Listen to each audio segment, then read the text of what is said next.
কি যে যন্ত্রণা মাছির। এখানে আমাদের এই যে পল্লী ফ্রেশের নলেন গুড়টা খুলেছি, রুটি দিয়ে খাচ্ছি, তো এই গুড়ের গন্ধে, মৌ গন্ধে মাছি পাগল হয়ে গেছে। এর কোনোভাবেই আটকানো যাচ্ছে না।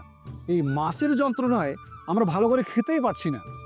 আসলে দোষটা আমার না, দোষটা হচ্ছে পল্লী ফ্রেশের নলেন গুড়ের। এর যে সেন্ট পুরো এলাকা মুখরিত করে দিচ্ছে মহময় গন্ধে। আর সেই সাথে এই পল্লী ফ্রেশের আটা দিয়ে কিন্তু এই রুটিটা তৈরি করা হয়েছে। এই রুটিটাও মূলত 12টা আতপ চালকে গুঁড়া করে এই রুটিটা তৈরি করা হয়েছে। আর এই রুটিটার যা স্বাদ, এটা আপনাকে মুগ্ধ করবে। তো আমরা মাছের যন্ত্রণায় খেতে পারছি না। আসলে এই গুড়ের সেন্টটা অনেক বেশি। এই যে বারবার আসছে দেখেন।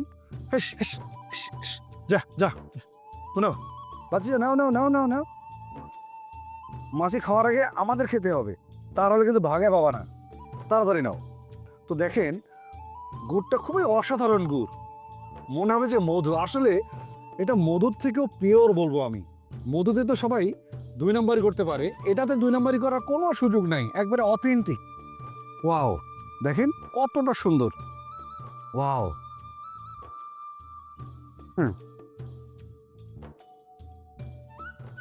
খুবই খুবই মজাদার।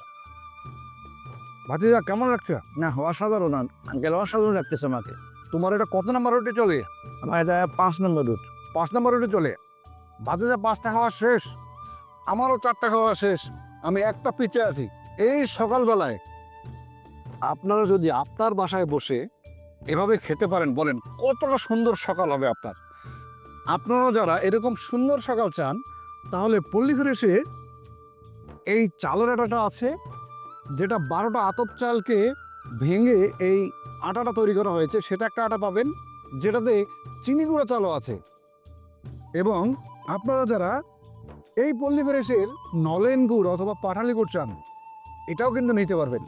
তো আপনাদের যারা দরকার, পল্লী ফ্রেশে আমাদের এই নলেন গুড় এবং চালের আটার গুঁড়া পর্যাপ্ত আছে। আপনারা কিন্তু চাইলেই নিতে পারেন এবং শীতের সকালটা ভালোভাবে উপভোগ করতে পারেন। তো আর দেরি কেন, এখনই অর্ডার করুন অথবা স্ক্রিনে দেখানো নম্বরে কল করুন। আজকে এ পর্যন্তই। আসসালামু আলাইকুম ওয়া রাহমাতুল্লাহ।